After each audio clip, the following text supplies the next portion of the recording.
বাংলাদেশে ঈদকে সোমবার, যা জানাচ্ছে বিদেশের সংবাদ মাধ্যমগুলো। ঈদের দিনে থাকবে গরম, নেই বৃষ্টির সম্ভাবনা, দেশের 7 বিভাগে তাপপ্রবাহে হাঁসফাঁস। নির্বাচন নিয়ে ধোঁয়াশা তৈরি করছে অন্তর্বর্তী সরকার, বললেন রিজভী। জানাবো প্রধানমন্ত্রীর ক্ষমতা কমানোর পক্ষে নয় বিএনপি।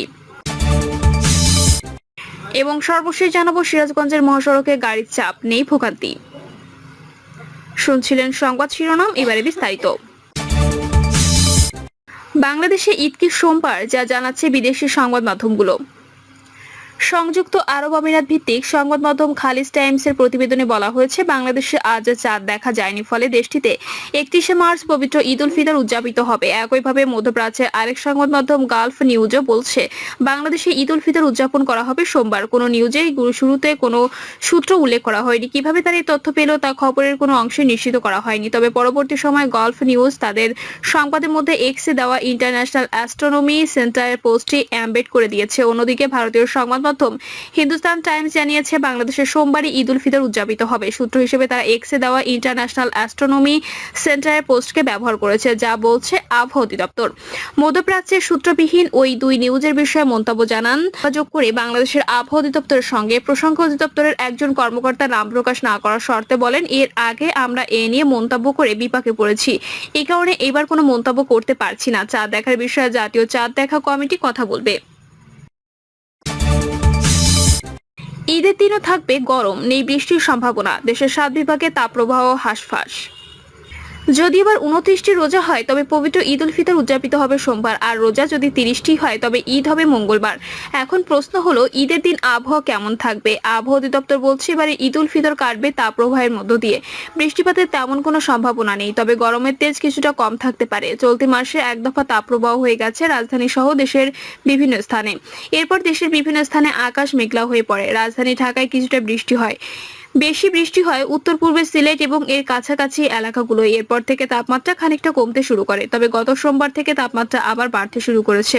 বুধবার দেশের অন্তত 7 জেলায় মৃদু তাপপ্রবাহ বয়ে গেছে, আর বৃহস্পতিবার 13 জেলায় ও শুক্রবার 15 জেলায় তাপপ্রবাহ ছিল। শনিবারও দেশের বিভিন্ন অঞ্চলের ওপর দিয়ে তাপপ্রবাহ বয়ে গেছে। কিছু কিছু জায়গায় তা তীব্র তাপপ্রবাহের রূপ নিয়েছে। দেশের 40 জেলার উপর দিয়ে তাপপ্রবাহ বয়ে গেছে এবং তা অব্যাহত থাকতে পারে বলে আভাস দিয়েছে আবহাওয়া অধিদপ্তর। সংস্থাটি বলছে, 40 জেলার মধ্যে 2 জেলায় তীব্র তাপপ্রবাহ বয়ে যাচ্ছে, বাকি 39 জেলায় মৃদু থেকে মাঝারি ধরনের তাপপ্রবাহ বয়ে গেছে। 2 দিন ধরে সর্বোচ্চ তাপমাত্রা বয়ে যাচ্ছে যশোরে। শনিবার 39.4 ডিগ্রি সেলসিয়াস রেকর্ড করেছে যশোর বীরশ্রেষ্ঠ মতিউর রহমান বিমানঘাঁটি নিয়ন্ত্রণাধীন আবহাওয়া অফিস। শুক্রবারও দেশের সর্বোচ্চ তাপমাত্রা ছিল যশোরে 41 ডিগ্রি সেলসিয়াস। গত 2 দিন ধরে তাপপ্রবাহে চরম ভোগান্তিতে রয়েছে সব শ্রেণী পেশার মানুষ। বিশেষ করে এদিন ঈদের কেনাকাটা করতে আসা মানুষের গরমে নাভিশ্বাস উঠে যায়।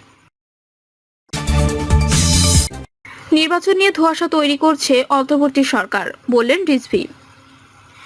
বিএনপি সিনিয়র যুগ্ম মহাসচিব রুহুল কবির রিজভী বলেছেন, অন্তর্বর্তী সরকার সংস্কারের নামে নির্বাচন নিয়ে লুকোচুরি খেলছে। তারা একবার বলে ডিসেম্বর, আরেকবার বলে মার্চ, আবার বলে জুনের মধ্যে নির্বাচন। সংস্কার তো চলমান প্রক্রিয়া। সংস্কার তো জনগণের ভোটে যারা নির্বাচিত হবে, সংসদে যাবে, তারা করবে। রুহুল কবির রিজভী বলেন, জুলাই আগস্টে যারা শহীদ আহত হয়েছেন, আমরাও তাদের বিচার চাই। যারা স্কুল পড়ুয়া তরুণ ও শিশু বাচ্চাদের বুকে গুলি করে হত্যা করেছে, শেখ হাসিনা দেশে যে রক্তের স্রোত বইয়ে দিয়েছিল, তাদের বিচার করতে এত সময় লাগবে কেন? আর এই বিচারের নাম করে জনগণের অধিকার কেন কেড়ে নিচ্ছেন? জনগণ কেন তাদের পছন্দের জনপ্রতিনিধি নির্বাচিত করতে পারছে না? আপনারা কেন নির্বাচন নিয়ে গড়িমসি করছেন? তিনি প্রশ্ন রেখে বলেন, একটি দল 71-এর স্বাধীনতার বিরোধিতা করেছিল, তারা গণপরিষদ চাইতে পারে, কিন্তু যেসব ছেলেরা বৈষম্য বিরোধী আন্দোলন করেছে, তারা কার ইন্ধনে গণপরিষদ চায়? গণপরিষদ তো হয় বিচ্ছিন্ন কোনো দেশের ক্ষেত্রে। 2024 সালে তো দেশ স্বাধীন হয়নি, স্বাধীনতা তো অর্জন হয়েছে 1971 সালে। প্রধানমন্ত্রীর ক্ষমতা কমানোর পক্ষে নয় বিএনপি। প্রধানমন্ত্রীর ক্ষমতা কমানোর পক্ষে নয় বিএনপি। 5 সংস্কার কমিশনের সুপারিশ বিষয়ে জাতীয় ঐক্যমত্য কমিশনে দেওয়া বিএনপির মতামত পর্যালোচনায় এমনটি উঠে এসেছে। সংবিধান সংস্কার কমিশন প্রস্তাব করেছিল, নিম্নকক্ষের সংখ্যাগরিষ্ঠ সদস্য সমর্থনে নির্বাচিত প্রধানমন্ত্রীর নেতৃত্বে মন্ত্রিসভার নির্বাহী ক্ষমতা প্রয়োগ করবে। বিএনপি এতে একমত হয়নি। সংস্কার কমিশন প্রস্তাবিত জাতীয় সাংবিধানিক কাউন্সিল গঠনের পক্ষে নয় দলটি। আইনের মাধ্যমে নির্বাচন কমিশন, কর্ম কমিশন সহ সাংবিধানিক প্রতিষ্ঠানগুলোতে নিয়োগ চায়। এতে কার্যত প্রধানমন্ত্রীর হাতে থাকবে নিয়োগের ক্ষমতা। সংবিধান সংস্কার কমিশন সুপারিশ করেছে, কেউ জীবনে 2 বারের বেশি প্রধানমন্ত্রী হতে পারবেন না।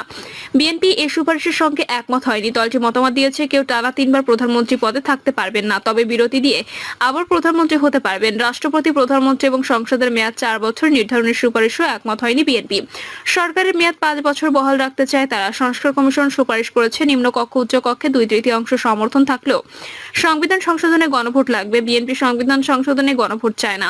গত 5ই মার্চ সংস্কার বিষয়ক 5টি কমিশনের 166টি সুপারিশ বিষয়ে মতামত জানাতে রাজনৈতিক দলগুলোর কাছে স্প্রেডশিট পাঠায় প্রধান উপদেষ্টা মোহাম্মদ ইউনূসের নেতৃত্বাধীন ঐক্যমত্য কমিশন।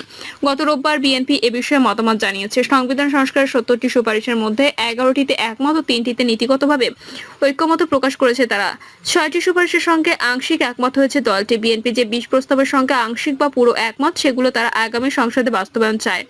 কমিশন জানতে চেয়েছিল অধ্যাদেশ, নির্বাচনের আগে গণভোট, নির্বাচনের সময় গণভোট, গণপরিষদ নির্বাচন, নির্বাচনের পর সাংবিধানিক সংস্কার নাকি গণপরিষদ এই আইনসভা নির্বাচন, নির্বাচিত সংসদের মাধ্যমে সুপারিশ বাস্তবায়ন করা হবে।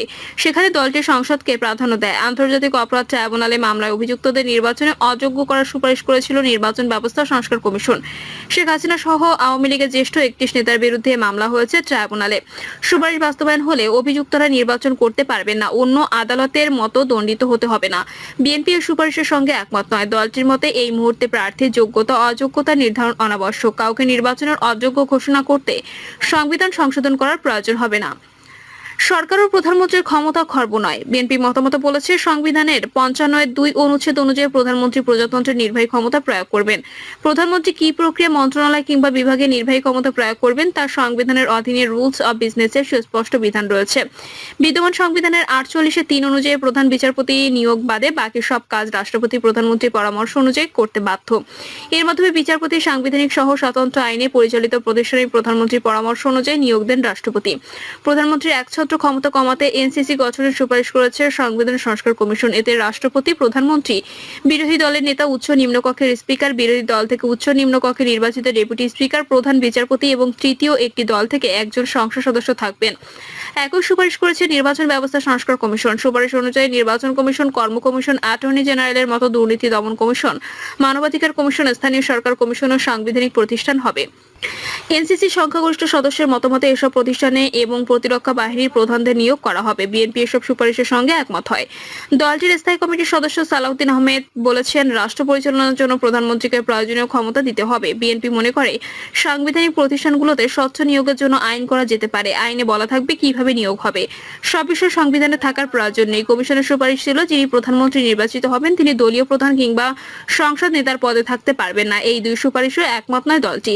সালাউদ্দিন আহমেদ বলেছেন, সংসদ নেতা এবং দলীয় প্রধান কে হবেন তা দলের নিজস্ব বিষয়, সংবিধানের বিষয় নয়। রাষ্ট্রপতির ক্ষমতার ভারসাম্যে আইন চাই বিএনপি। কমিশন সুপারিশে বলেছেন, শুধু সংসদ নয়, ইলেকটোরাল কলেজে নির্বাচিত হবেন রাষ্ট্রপতি। প্রস্তাবিত 64 জেলা সমন্বয় কাউন্সিল এবং 12 সিটি কর্পোরেশন সমন্বয় কাউন্সিল এর একটি করে ভোট থাকবে রাষ্ট্রপতি নির্বাচনে। এসব সুপারিশ সাংবিধানিকভাবে গ্রহণযোগ্য নয় বলে জনমতে মতামত জানিয়েছেন বিএনপি। সংসদের সংখ্যাগরিষ্ঠ দল থেকে বিনা বাধায় দলীয় রাষ্ট্রপতি নির্বাচন ঠেকাতে সুপারিশ করা হয়েছে। সালাউদ্দিন আহমেদ বলেছেন, ইলেকটোরাল কলেজ চালুর মতো সময় এখনো হয়নি। 2023 সালে রাষ্ট্র সংস্কারে ঘোষিত বিএনপির 31 দফায় রাষ্ট্রপতি এবং প্রধানমন্ত্রীর ক্ষমতার ভারসাম্যের কথা বলা হয়েছে। সালাউদ্দিন আহমেদ বলেছেন, রাষ্ট্রপতিকে কি কি ক্ষমতা দেওয়া হবে তা নির্ধারণ করে সংবিধানের 48(3) অনুচ্ছেদের পর একটি উপ অনুচ্ছেদ যোগ করা যেতে পারে। যেসব ক্ষমতা দেওয়া হবে তা রাষ্ট্রপতি প্রধানমন্ত্রীর পরামর্শ ছাড়াই করতে পারবেন। এনসিসি চায় না। এনসিসি গঠনে নারাজি জানিয়ে বিএনপি বলেছে, সংসদীয় গণতন্ত্রের ইতিহাসে এরূপ কাউন্সিলের কার্যকারিতা যথেষ্ট প্রমাণিত নয়। বিদ্যমান সাংবিধানিক ব্যবস্থায় যে কোনো অপ্রমাণিত পদ্ধতির পরীক্ষা হিতে বিপরীত হতে পারে। বিএনপি কয়েকজন জ্যেষ্ঠ নেতা বলেন, অনির্বাচিত প্রতিনিধিদের দ্বারা গঠিত এনসিসি রাষ্ট্রের গুরুত্বপূর্ণ সিদ্ধান্ত, এমনকি দেশের জরুরি অবস্থা ঘোষণার ক্ষমতা দেওয়ার প্রস্তাব করেছে। সাংবিধানিক নিয়োগের ক্ষমতা দেওয়ার কথা বলা হয়েছে। এতে রাষ্ট্রের ক্ষমতার ভারসাম্য থাকবে না। জাতীয় সাংবিধানিক কমিশনের সিদ্ধান্ত ক্রমে রাষ্ট্রপতি জরুরি অবস্থা ঘোষণা করতে পারবেন। এই সুপারিশে একমত নয় বিএনপি। দলটি মতামতে বলেছে, জরুরি অবস্থা জারির ক্ষমতা সরকার ও সংসদের বাইরে থাকা সঙ্গত নয়। জরুরি অবস্থার সময় নাগরিকদের অধিকার রদ বা স্থগিত না করার সুপারিশেও একমত নয় বিএনপি। দলটির মতে, নাগরিকদের কোনো অধিকার রদ বা স্থগিত না করে জরুরি অবস্থা জারির কি উদ্দেশ্য থাকতে পারে ববোধগম্য নয়। তবে বিএনপি রাষ্ট্রভাষা বাংলা সহ দেশে প্রচলিত সব ভাষাকে স্বীকৃতি, নাগরিকদের বাংলাদেশ হিসেবে পরিচিতি, 7 ক অনুচ্ছেদ বাতিলের সুপারিশ একমত হয়েছে। 70 অনুচ্ছেদ শিথিল। সংস্কার কমিশনের সুপারিশ ছিল, অর্থবিল ব্যতীত নিম্নকক্ষের সদস্যরা স্বেচ্ছায় ভোট দিতে পারবেন। বিএনপি এতে দ্বিমত জানিয়ে প্রস্তাব করেছে, আস্থা ভোট, অর্থবিল, সংবিধান সংশোধনের বিল ও রাষ্ট্রীয় নিরাপত্তা প্রশ্ন জড়িত নয় এমন বিল ছাড়া সব বিষয়ে দলের বিপক্ষে ভোট দিতে পারবেন সদস্যরা। বিলুপ্ত ত্রয়োদশ সংশোধনী উচ্চ আদালতের রায় অনুসারে প্রয়োজনে সংবিধান সংশোধন করে নির্বাচনকালীন সরকারের প্রস্তাব করেছে দলটি, তবে তা করতে হবে আগামী সংসদে আলোচনার মাধ্যমে। প্রিয় দর্শক, এই ছিল এখনকার সর্বশেষ সংবাদ। আপডেট সব সংবাদ পেতে চ্যানেলটি সাবস্ক্রাইব করে বেল আইকনটি ক্লিক করে রাখুন।